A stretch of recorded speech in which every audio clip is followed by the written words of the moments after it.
مسلمان ناامید نمی شود. مسلمان هرگز امیدش را از دست نمی دهد، چرا که خدای مسلمان برای مسلمان فرمان داده که تو ناامید مشو، گشایش به دست من خداست. من دروازه ها را باز می کنم، گشایش به در رحمت و دریچه رحمت از سوی من به طرف تو باز می شود. تو مسلمانی، تو مؤمنی. ناامیدی با مسلمان همخوانی ندارد. ما نباید ناامید باشیم، امید داشته باشیم به لطف و عنایت پروردگار ما. اینجا الله برای ما امید میدهد. ای مسلمان، امید داشته باش به پروردگار خود، امید داشته باش به خدایی که به اون نیاز داری. من یقین دارم که در چنین شرایط سخت غیر از دامن خدا، غیر از اینکه انسان دامن خدا را بگیرد و در بزنه دروازه خدا را، خدای آمدم بنده خدا را به آغوش رحمت میگیری یا نمیگیری؟ خدایا با امید آمدم. ای اللهی که در درون قلب من مرکز ایمان هست، با امید آمدم مهمان خانه تو شدم. ای الله، خدا میگه ای بنده من ناامید نشو.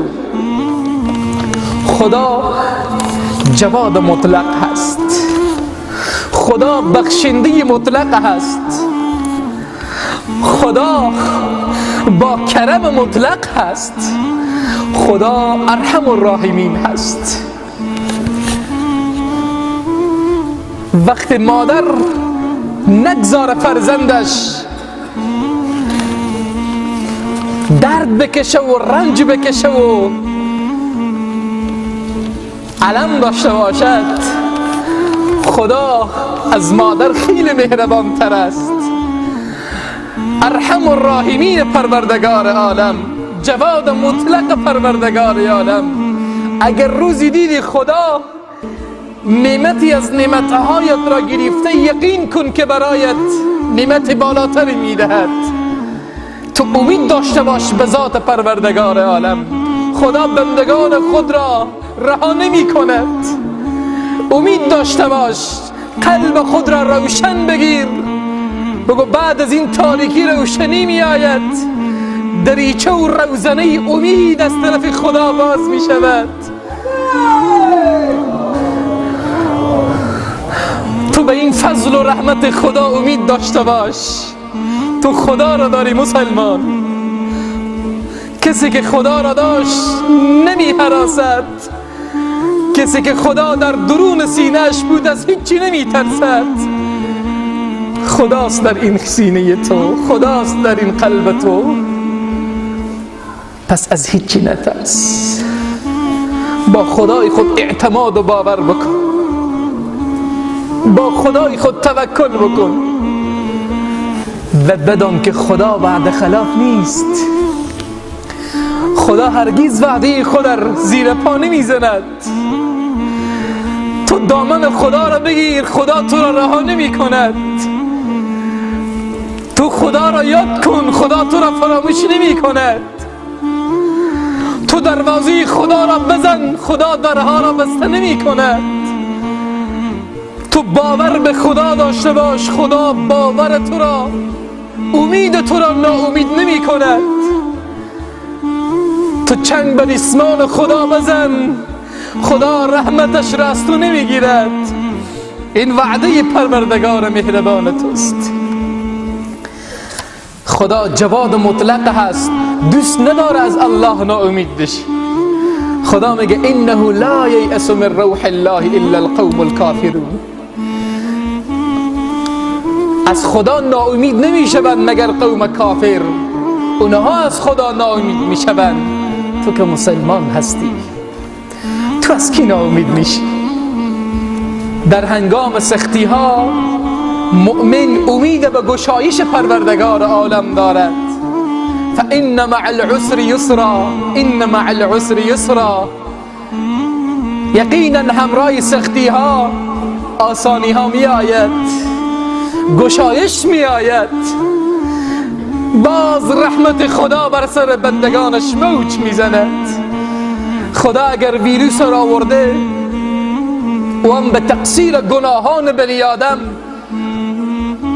به تقصیر عمل کرده بنی آدم، خدا برای تو مژده می دهد بعد از سختی آسونی می آید، بعد از غم و درد و رنج و مصیبت و مشکلات فراوانی ها می آید. خدا میگه من مشکل تو بر می دارم. ان مع العسر یسرا، همراه سختی آسونی می آید. خدا میگه به من امید داشته باش، در درون از امواج غم ها و مصیبت ها دست تو را میگیرم. تو به من امید داشته باش. وقتی ناامید شدی از هر طرف درها بسته شد، دروازه مر در بزن. من دروازه خود را نمی بندم، باز هست و دست تو را میگیرم. من میگیرم. خدا، مسلمان که خدا را دارد از هیچ کس نمی ترسد، نمی هراسد. با خدای خود راز و نیاز بکن. خدا ناز بندگان خود را به زمین نمی زند. ناز بکن. اگر یک فرزند پیش مادر ناز کند، پدر و مادر ناز فرزند را میپذیرند، او را با آغوش میگیرند. تو اگر به خدا ناز بکنی، خدا تو را رها نمی کند. تو اگر از درون قلب، از درون سینه خدا را بخوانی، خدا تو را رها نمی کند. خدا خیلی دوست داره بندش ناز کنه با پروردگار عالم. چه مصیبت ها می آید. ولقد ارسلنا الی امم من قبلک. خدا میگه من پیامبران را فرستادم به امت های پیشین. فاخذناهم بالبأساء والضراء لعلهم يتضرعون. اونها را به مشکلات و مصیبت ها و آفات گرفتار کردم تا به سوی خدا تضرع و زاری بکنن، تا از خدا غافل نشوند. و من برای شما مسلمان ها بگم تا بندگان با خدای خود ناز بکنن. این دست ریت بالا بکنی به حضور خدا، ناز بکنی. بگی خدایا بی کسم، خدایا بیچاره‌ام، خدایا جز هیچ کسر ندارم. ای الله این دستای مر تو نگیری کی میگیرد؟ ای الله تو خدایی، تو کریمی، تو بخشنده‌ای، تو در قلب مایی. با خدای خود ناز بکنید. یقین داشته باشید، من یقین دارم که خدا ناز ما و تو را میخرد. مسلمان ها وحشت نیفتید، مسلمان ها به هراس نباشید. خدا را شما دارید. این قلب شما محبت خدا و عشق خداست. از چی میترسید؟